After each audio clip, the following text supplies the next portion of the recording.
Hello, welcome to best technical academy. मैं हूं सचिन कुमार। स्वागत है आपका बेस्ट टेक्निकल अकेडमी पे। कैसे हैं आप सभी?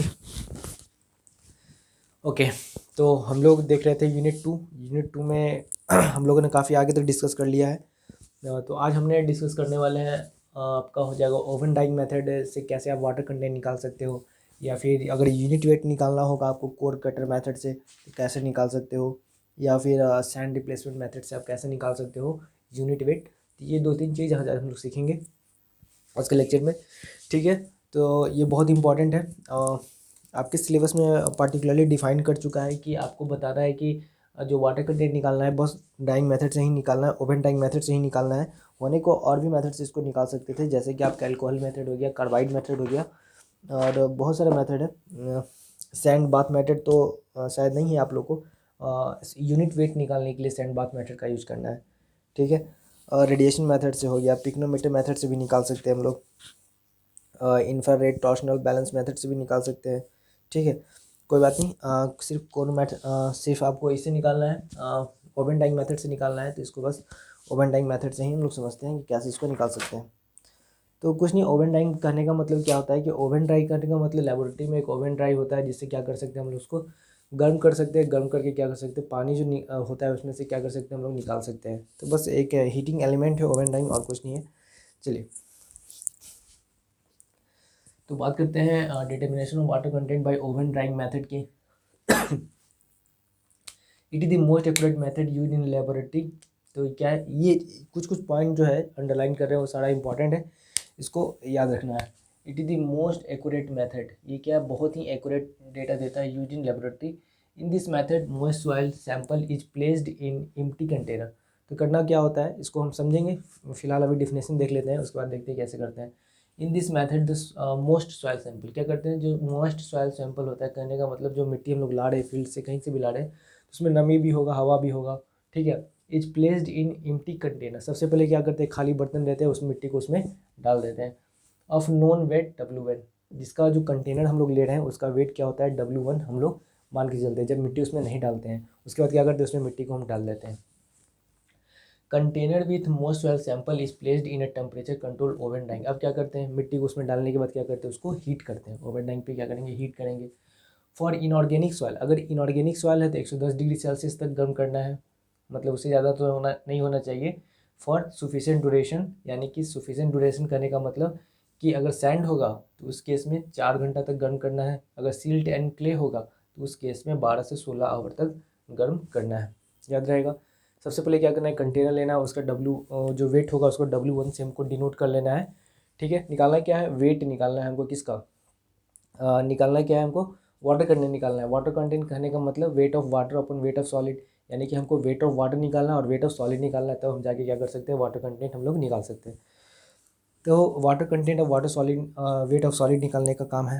तो क्या कर रहे हैं हम लोग यहाँ पे कि अगर इनऑर्गेनिक है सॉइल तो उसमें उसको 110 डिग्री सेल्सियस तक ही गर्म करना है, उससे ज़्यादा हीटिंग नहीं करना है उसको। तो उसमें भी अगर सैंड है तो 4 घंटे तक उसको लगातार गर्म करते रहना है, या फिर सिल्ट एंड क्ले है तो 12 से 16 आवर तक गर्म करना है।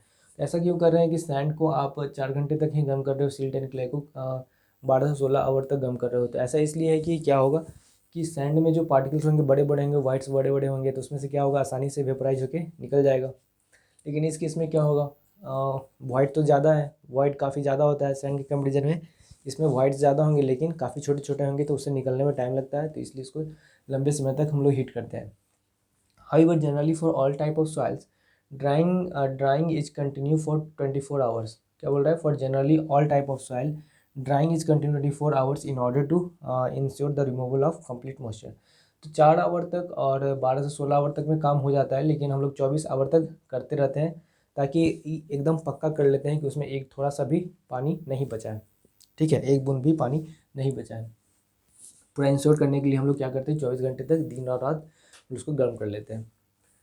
फॉर ऑर्गेनिक सॉइल, तो ऑर्गेनिक सॉइल के केस में इसको 60 डिग्री सेल्सियस तक ही हम लोग गर्म करते हैं। ये भी ध्यान देने योग्य बात है कि इसको कितना करना है, 60 डिग्री सेल्सियस तक ही ऑर्गेनिक के केस में इसको हीट करना है आपको, in order to avoid oxidation of organic matter present in it.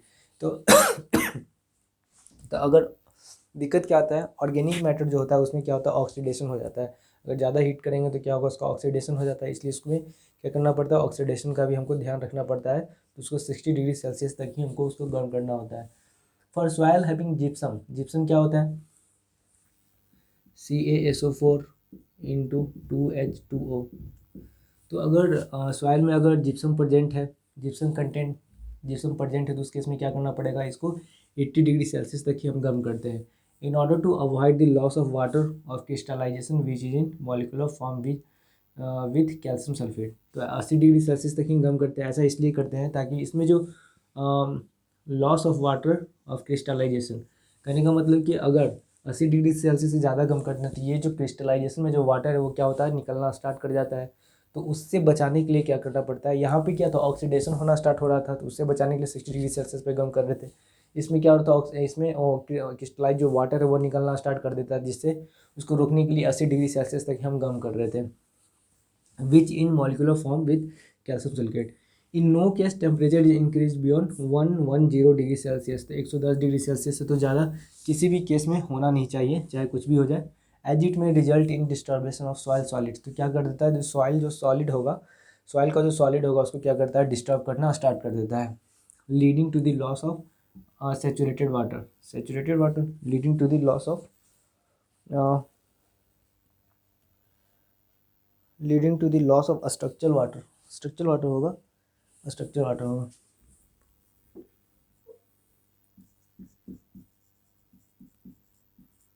क्या होता है कि अगर 110 डिग्री से ज़्यादा गर्म करते हैं तो क्या होता है, स्ट्रक्चरल वाटर को लॉस करना स्टार्ट कर देता है, तो इसलिए ठीक है। In oven drying method all type of soils, in oven drying method all type of soil water like ground water, capillary water. तो ओवन ड्राइंग मेथड में क्या होगा, all type of soil water, जैसे कि ग्राउंड वाटर हो गया, capillary water हो गया, हाइग्रोस्कोपिक वाटर हो गया, फिल्म वाटर हो गया, is removed except structural water. बस इसमें क्या होता है कि स्ट्रक्चरल वाटर रिमूव नहीं होता है, एंड वाटर ऑफ क्रिस्टलाइजेशन, यानी कि स्ट्रक्चरल वाटर रिमूव नहीं हो पाता है, और क्रिस्टलाइज वाटर जो होता है क्या होता है, स्ट्रक्चर वाटर और क्या होता है, क्रिस्टलाइज वाटर जो तो रिमूव नहीं हो पाता है, लेकिन बाकी सब जो होता है क्या होता है, जैसे ग्राउंड वाटर होता है, capillary water, hygroscopic water, film water, ये सब क्या हो जाता है, इसमें रिमूव हो जाता है। ठीक है, आगे चलते हैं।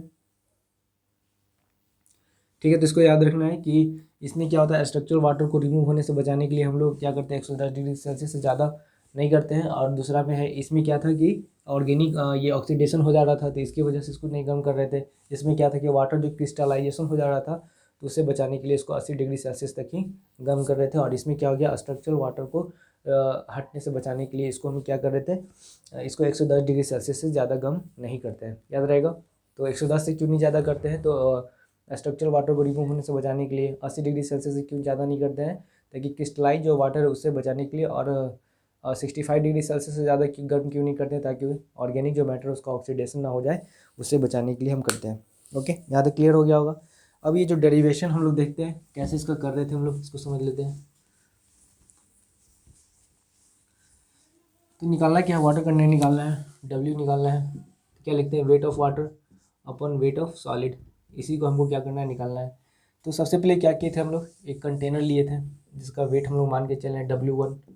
फिर क्या किए हैं, दूसरा कंटेनर लिए, नहीं फिर क्या किए, इसमें हम लोग मिट्टी था, तो इसमें क्या किया हम लोग, मिट्टी को इसमें डाल दिए, तो इसका जो वेट मान लिया हम लोग W2 मान लिए। अब एक और, अब क्या किए, इसको हीट किए हैं, इसको क्या किए, हीट किए यहाँ पे। तो हीट करने के बाद क्या मिलेगा, ठीक है।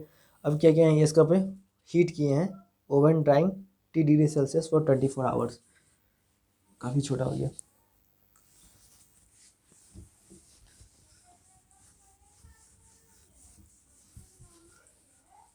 सबसे पहले कंटेनर था W1 का, फिर क्या किए, इसमें हम लोग क्या किए हैं, फिर इसमें पानी इसमें सॉइल डालें हम लोग, तो इसका जो वेट हो गया W2 हो गया। इसमें लिख देते हैं मॉइस्ट सॉइल हो गया, ये क्या हो गया, मॉइस्ट सॉइल हो गया। फिर इसको क्या कर रहे हैं, हीट कर रहे हैं, हीट कर रहे हैं 30 डिग्री सेल्सियस पे, oven drawing 30 degree Celsius for 30 hours. Oven drawing कर रहे हैं 30 डिग्री सेल्सियस फॉर 24 आवर्स तक, इसको क्या कर रहे हैं, हीट कर रहे हैं। तब यहाँ से क्या होगा, यहाँ जो मिट्टी बचेगा इसमें क्या होगा, नमी तो बिल्कुल नहीं होगा, इसका वेट मान लेते हैं W3 हो गया। तो इसमें से गया क्या है, सिर्फ इसमें से गया क्या है, इसमें से बस गया है नमी गया है, तो जो नमी गया है उसको क्या कर लेंगे हम लोग, इसका वेट लेंगे और इसमें से घटा देंगे तो नहीं आ जाएगा जो नमी ऊपर गया था। ठीक है, तो W इक्वल टू क्या होगा, वेट ऑफ वाटर दोनों का माइनस W2 माइनस W3। ठीक है, तो W वाटर कंटेंट कैसे निकलेगा, weight of water upon weight of solid. अब वेट ऑफ सॉलिड कैसे निकलेगा फिर, अब क्या करना पड़ेगा, इसमें तो सिर्फ सॉलिड नहीं बचा है, वाटर तो निकल चुका है, तो इसमें से क्या करना पड़ेगा, W1 को घटाना पड़ेगा, तो कंटेनर हट जाएगा और इसका वेट बच जाएगा। तो यहाँ पे क्या करना पड़ेगा, W3 माइनस W1 करना पड़ेगा। तो इस तरह से आप क्या कर सकते हो, W3 माइनस W1 इंटू 100 कर लो, क्योंकि परसेंट में होता है। तो इस तरह से क्या कर सकते हैं हम लोग, वाटर कंटेंट किसी भी सॉइल का हम लोग निकाल सकते हैं ओवन ड्राइंग मेथड से। आई होप यहाँ तक क्लियर हो गया होगा। चलिए, अब अगला जो है अपना कोर कटर मेथड से और यूनिट वेट निकालना है। कोर कटर और सैंड रिप्लेसमेंट मेथड से हम लोग यूनिट वेट कैसे निकालते हैं उसको हम लोग सीखेंगे। चलिए आते हैं नेक्स्ट टॉपिक पे। इसका कुछ क्वेश्चन बनता है तो कर लेते क्वेश्चन भी।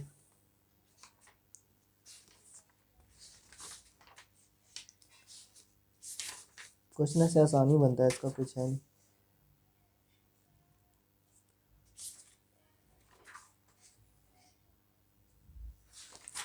चलिए आते हैं यूनिट वेट पे, अगले स्लाइड पे। It's 15:49.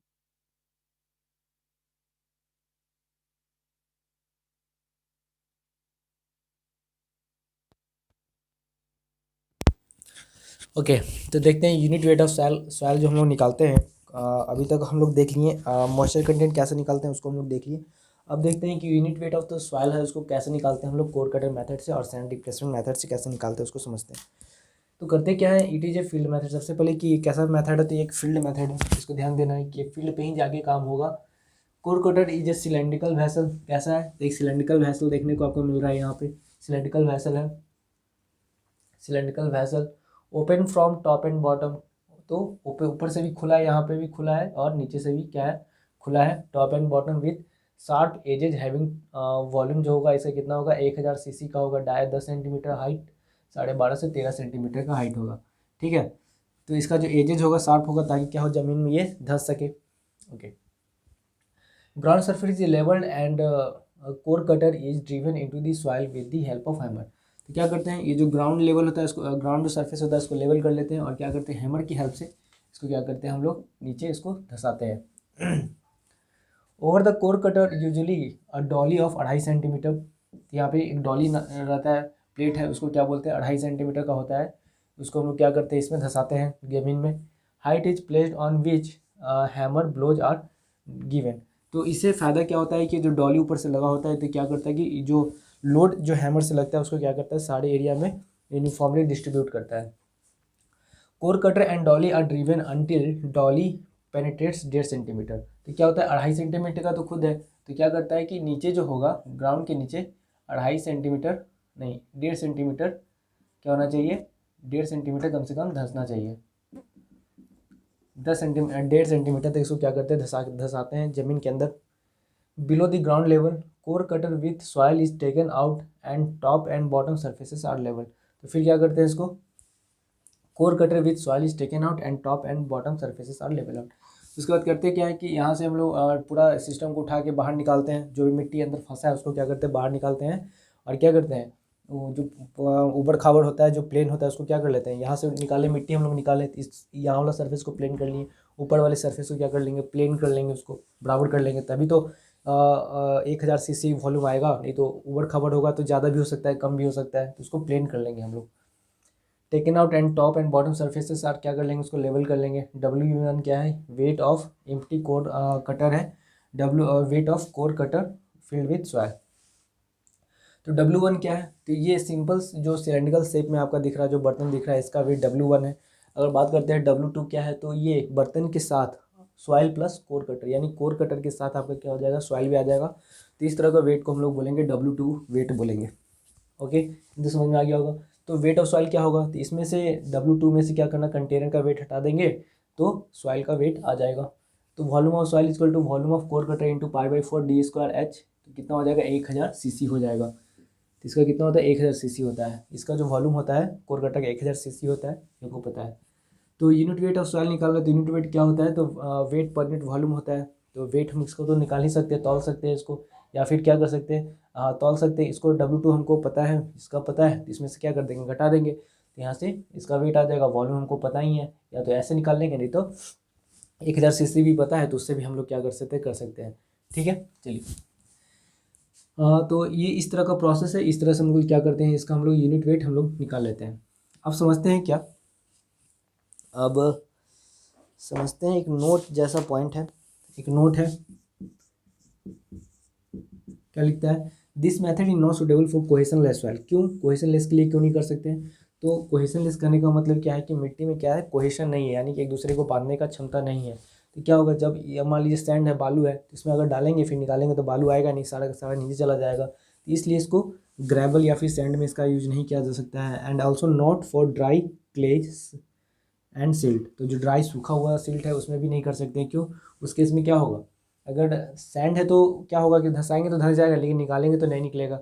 लेकिन अगर क्ले एंड सिल्ट, जो मिट्टी अगर मान लीजिए सूखा हुआ है, गर्मी के दिन में खेत वाला जो मिट्टी है मान लीजिए सूखा हुआ है, तो उस केस में क्या होगा, इसको जब धंसाएंगे तो क्या धंसेगा ही नहीं, है कि नहीं, तो ये भी एक प्रॉब्लम होता है। तो ड्राई क्ले एंड सिल्ट में भी प्रॉब्लम है, और सैंड में भी क्या होगा, प्रॉब्लम होगा। Because such soils can not be held in side the core cutter while lifting it.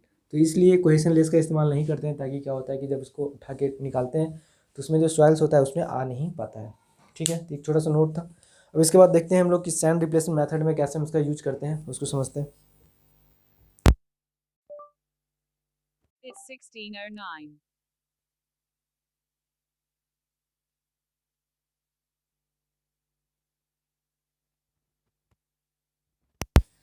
Okay, तो इस ये जो यूनिट वेट निकाल रहा है, इस मेथड में भी हमको यही करना है कि क्या निकालना है, वेट और वॉल्यूम किसी तरह से अगर पता चल गया हमको सॉइल का, तो अपना काम हो जाएगा।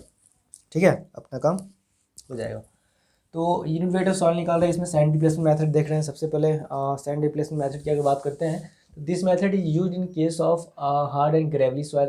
तो पहले वाले में क्या था कि उसको हम लोग क्या करते हैं, हार्ड वाले में यूज नहीं कर पा रहे थे हम लोग, जो cylindrical core cutter method use कर रहे थे उसमें क्या कर रहे थे कि हार्ड और ग्रेवली सॉइल में हम लोग इस्तेमाल नहीं कर पा रहे थे। लेकिन इसका ये एडवांटेज है कि हमको उसका इसमें इस्तेमाल कर सकते हैं।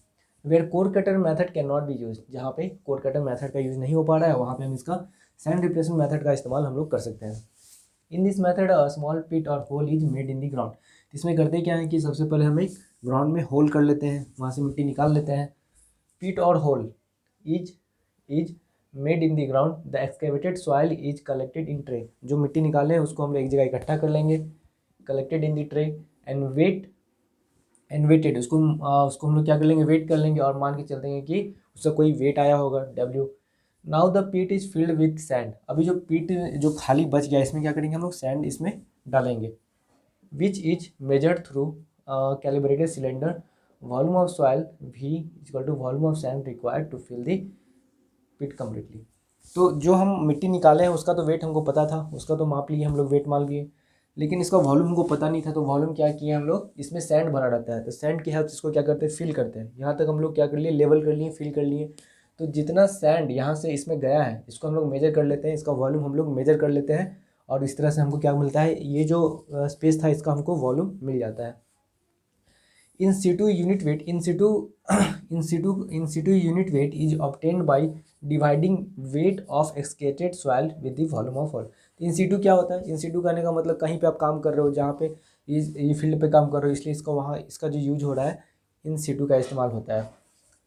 ठीक है, तो वेट तो हमको पता चल ही गया, वॉल्यूम भी हमको पता चल गया। तो इस तरह से हम क्या कर सकते हैं, इसका यूनिट वेट भी हम लोग क्या कर सकते हैं, निकाल सकते हैं। The water content of the excavated soil is also determined and the dry unit weight is obtained by। तो अगर आपको पता चल गया, यहाँ से गामा पता चल गया, और क्या करना है, अगर वाटर कंटेंट आपको पता है, जब गामा आपको पता है, यहाँ से गामा पता चल गया, अगर ड्राई यूनिट वेट पता है, तो फार्मूला जो बताए थे उससे आप क्या निकाल सकते हो, इसका ड्राई यूनिट वेट भी यहाँ से आप निकाल सकते हो। इस पिक्चर को देख ले थोड़ा सा, तो क्या होता है, इसमें जाड़ होता है, इसमें सैंड भरा होता है, इसमें कॉनिकल टॉप होता है, इसमें कॉनिकल टॉप होता है, ये टैप है, टैप क्या करता है, इसको खोलने और बंद करने के लिए यूज किया जाएगा। और ये जो hole formed by taking out soil, तो सॉइल निकाल रहे हैं, तो यहाँ पे क्या हो रहा है, होल जनरेट हो रहा है। तो इस तरह से, तो आई थिंक यहाँ तक क्लियर हो गया होगा, कुछ नहीं करना है, वेट पर यूनिट वॉल्यूम करना है, और कुछ नहीं करना है। तो इस तरह से आप निकाल सकते हो। ठीक है, तो अगले क्लास में थोड़ा आगे देखेंगे। तो ये आपका लेक्चर नंबर 6 तक कंप्लीट हो गया। अगला जो क्लास होगा लेक्चर नंबर 7 देखेंगे, ठीक है। तो हमारे साथ बने रहिए और दोस्तों को बताइए बेस्ट टेक्निकल एकेडमी के बारे में। यहाँ पे आपका फुल कोर्स हो रहा है और अच्छे तरीके से सारा चीज़ कंप्लीट होगा। इसमें कोई भी ये नहीं होगा कि कोई पॉइंट छूट गया या फिर बिल्कुल हम सिलेबस के अकॉर्डिंग हम लोग चल रहे हैं। जैसे जैसे सिलेबस है बिल्कुल उसी के अकॉर्डिंग चल रहे हैं। इधर उधर भटकना नहीं है फालतू का कि ये नहीं पढ़े वो नहीं पढ़े, फालतू का इधर उधर चक्कर में रहिएगा तो जो पढ़ना है वो सारा छूट जाएगा, बाकी जो नहीं पढ़ना है वही सब पढ़ना स्टार्ट कर लेंगे हम लोग फिर, ठीक है। तो अकॉर्डिंग टू सिलेबस चल रहे हैं हम लोग और सारा कुछ एकदम पॉइंट टू पॉइंट हो रहा है, एकदम टाइम पे ख़त्म होगा, इसलिए कोई टेंशन नहीं लेना है, ठीक है। तो कोई क्वेरी आता है तो आप हमें व्हाट्सएप कीजिए,